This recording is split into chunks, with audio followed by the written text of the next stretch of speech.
An e-mentoring program created by the East Texas Gear Up Project benefits mentees and their mentors. The mentees are Gear Up students in rural school districts. Many of them do not see college as a viable option. The mentors are secondary education majors at Stephen F. Austin State University. These future educators are learning to advise, encourage, and motivate students. Mentoring is an absolutely crucial part of our Gear Up program because it offers students an opportunity to see a world beyond their own. There was a need for this program because from what the statistics show about many of the small rural districts around East Texas, there was a lack of college-going culture. Approximately 52% of our students are low socioeconomic status. Many of these students do not have the means to go to college. Some of our school districts are in areas that are truly wide spots in the road. They have no industry, not even a store around them. We wanted to help the students in high school and middle school to see themselves as college students, to see that it was possible.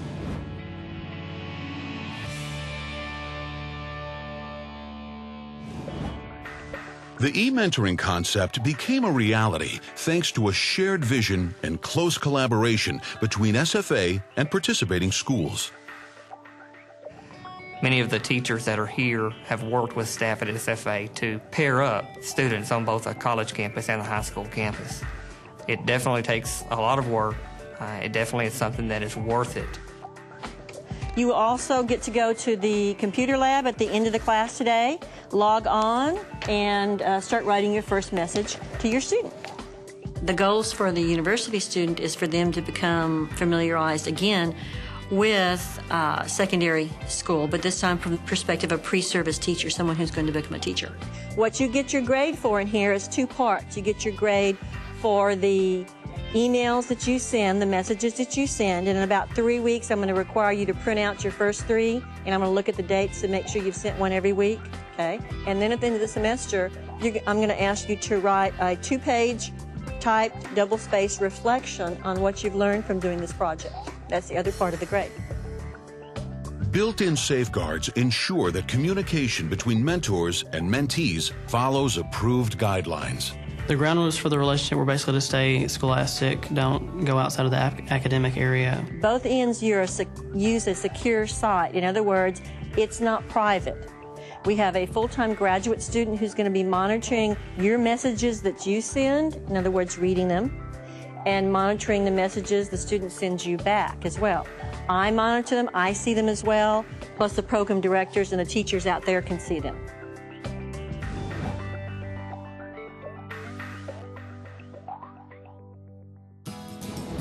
When I received the first email, I was wondering what it would be about, who my mentor was, since I never met her, never even knew a name, but ended up being pretty cool.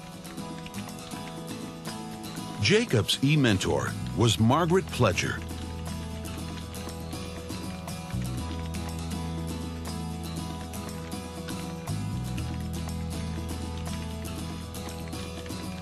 I enjoyed it because I'm considering high school for my grade level to teach, and being able to kind of experience their life as a mentor is always pretty powerful. My mentor emailed me about activities that were going on at her college, financial aid, scholarships, what classes she took in high school to prepare herself. We talked about things like dual credit classes and credit by examination, you know, just about scholarships and applying to schools and living on campus and things like that.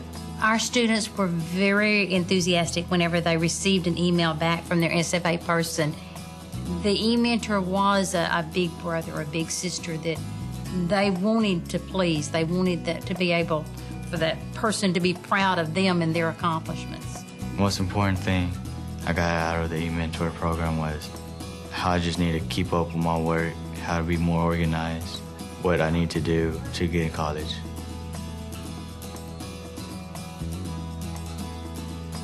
Lewis's e-mentor was David Walker. The kinds of questions Lewis asked was, what was college life like? What was it like being in the dorms? What was it like? What was the classrooms like? If it was different than high school, what to expect from my professors, how the grading process went. When he was going to the mentoring the first time, he was just, he came home excited. He just his attitude was very different. And he just he started talking about going to college more and what he needed to do to get ready for college. So it was just totally different than before. Before it was just school. Now it was like, oh, I need to get ready. It just makes me feel, like the feeling you want when you're an educator, that you've made a difference in someone's life to help them better themselves. I'm glad that Lewis has a mentor, because that helps him, because I didn't go to college and I didn't know what information to give him. And that's why I encourage him to have a mentor. At the end of the semester, mentors and mentees meet face-to-face for the very first time on the SFA campus. They may never see each other again, but each knows that the written words they exchanged made a difference in their lives.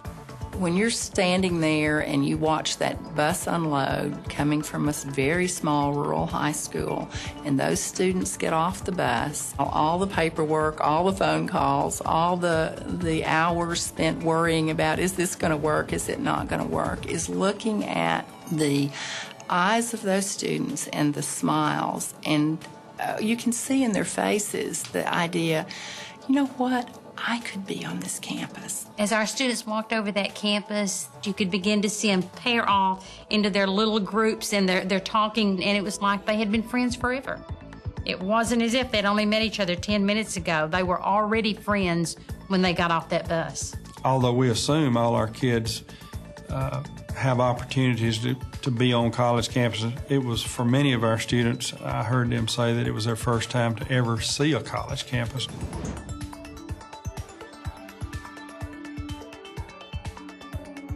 I think it takes, to be a good mentor, for you to be positive, for you to be to actually care about the effect that you have upon your mentee, to be involved and to be committed in the program. It's not something you can halfway do. It's either all or nothing. Don't be involved with it if you don't want to put your full forth effort to it. His mentor meant a lot to him, and I would like to also tell him thank you for encouraging my son to look more into college, because that was an experience that if he wouldn't have had a mentor, I don't think he would have thought more about going to college. For many first-generation students, low socioeconomic students, it's not just financial aid, it's that somebody believed in them. Somebody said, yes, you can do this. And in this case, it's someone just a couple of years older than they are saying, yes, I succeeded, I'm here, and you can do it too.